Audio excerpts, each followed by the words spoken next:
ഞാനിവിടെ അവതരിപ്പിക്കാൻ പോകുന്നത് ഒരു മോണോ ആക്റ്റാണ്. അപ്പോൾ തുടങ്ങണേ.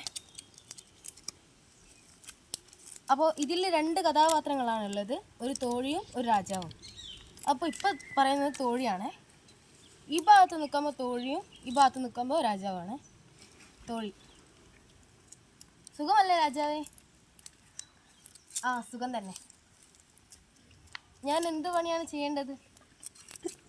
നീ ഇപ്പോൾ ഒരു പണിയും ചെയ്യണ്ട, ഞാൻ പറയും. അല്ല, എനിക്കിഷ്ടം, ഇപ്പം തന്നെ പറഞ്ഞോളൂ. എന്നാൽ നീ പോയി ഇവിടെ കടിച്ചു തരേ. അതെനിക്ക് പറ്റില്ല, എൻ്റെ കൈ വേദന. എന്നാൽ നീ പോയി ആലയിൽ പോയി ചാണകം വാര്. അതും എനിക്ക് പറ്റില്ല. പുഴുക്കളൊക്കെ എൻ്റെ കൈമേൽ കൂടി എരിയും. പിന്നെ നീ എന്ത് പണിയാണ് ചെയ്യുക? ഞാൻ വേണേ കിടന്നുറങ്ങി ഫുഡ് കഴിക്കാം. അതൊരു പണിയാണോ? പിന്നല്ലാതെ ഭക്ഷണം എടുത്ത് വായിലേക്ക് ഇടുന്ന കൈ അനക്കിക്കൊണ്ടുള്ള ഒരു പണിയല്ലേ? അതൊരു പണിയാണെന്ന് നീ മാത്രം തീരുമാനിച്ചാൽ മതിയോ? എല്ലാവരും കൂടി തീരുമാനിക്കുക. എന്നാൽ രാജാവ് വേറെ എന്തെങ്കിലും പണി പറയും. ഞാൻ ഇപ്പോൾ ഒരു സ്ഥലം വരെ പോകും. അപ്പോൾ നീ കുഞ്ഞിന് പാല് കൊടുക്കണം, പശുവിനെ പുറത്ത് കൊണ്ടുപോയി കെട്ടണം, അതിന് പുല്ല് കൊടുക്കണം, കോഴിക്ക് തീറ്റ കൊടുക്കണം. ശരി രാജാവേ. രാജാവ് നടന്നു പോവാം. രാജാവ് എന്തൊക്കെയാണ് പറഞ്ഞ്?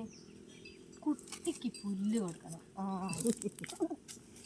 അത് പിന്നെന്താ പറഞ്ഞേ? പശുവിന് കോഴിത്തീറ്റ കൊടുക്കണം. ഇനി എന്താ? കോഴിനെ ഉറക്കണം. കോഴിനെ. രാജാവ് തിരിച്ചു വരാം.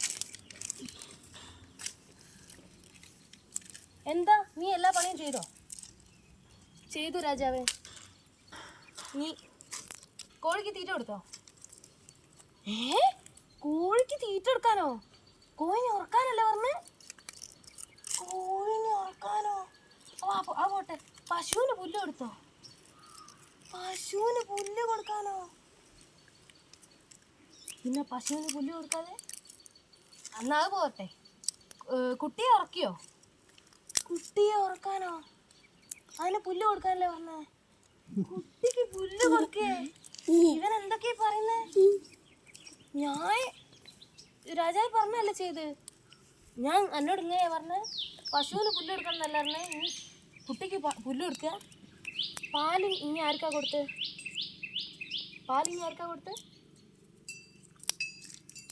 പശുവിന്. എന്താ?